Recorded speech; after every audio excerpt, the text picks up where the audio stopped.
Hey, welcome to the Grateful Life. Today we are going to talk about homeschooling. Um, every Friday there's going to be a new homeschooling or family type episode, so stay tuned for those. So we homeschool using the Charlotte Mason method.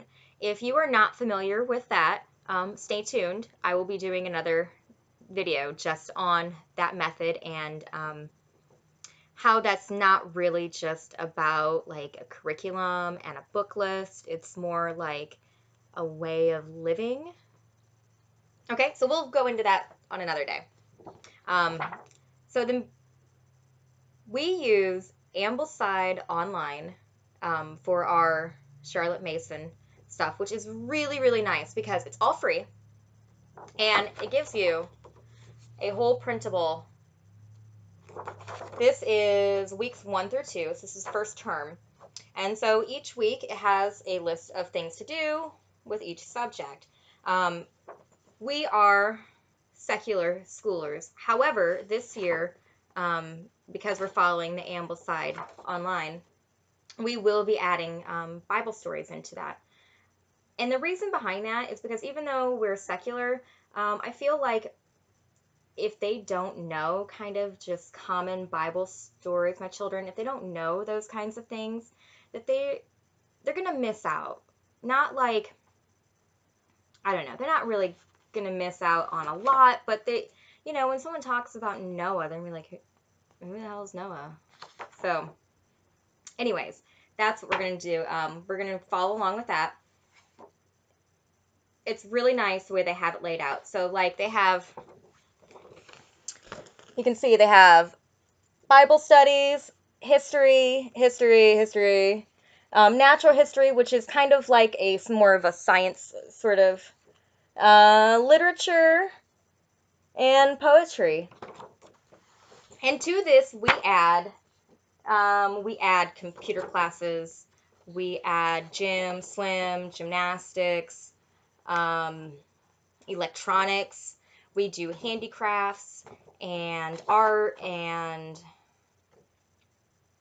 all sorts of things. That's the great thing about homeschool is that we have all this extra time to do more interest-led activities, not just, I don't know.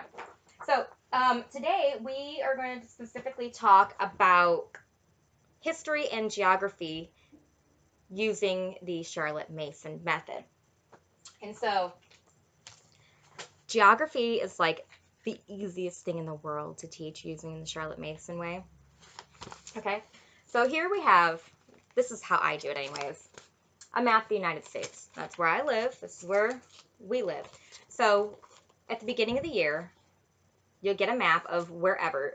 If we're studying Africa, for example, we'll get a map of Africa. So it just whatever area you're studying. Right now, I happen to have the United States map. So on the first week, you'll say, this is Texas. Write the name Texas or color it in depending on your child's ability. If they're older, have them write, the state capital and everything in there too. Any kind of information that you want them to learn. My kids are still young. We're just doing the abbreviation codes. So first week we'll say, this is Texas. Write TX for Texas and then color it in. And so all the kids will do that. And then the next week we'll give them the map and we'll say, write down the ones that you know, and then we'll add a few that you don't. Okay, well, last week I know we did Texas, and this is Texas, so I'll write down Texas. And then this week we're going to learn that this is Oklahoma. Okay, so I got Texas and I got Oklahoma. All right, good. Put it away. That's it. That's all you do. The next week, the third week, you bring it out and you say, here's your map. Fill in the ones that you know, and then we'll add a few that you don't. Super easy. They learn so well this way, and it takes like 5 minutes. Literally no time at all. And that's another thing about Charlotte Mason is that it's really a lot of emphasis on short lessons. History. Okay, so we have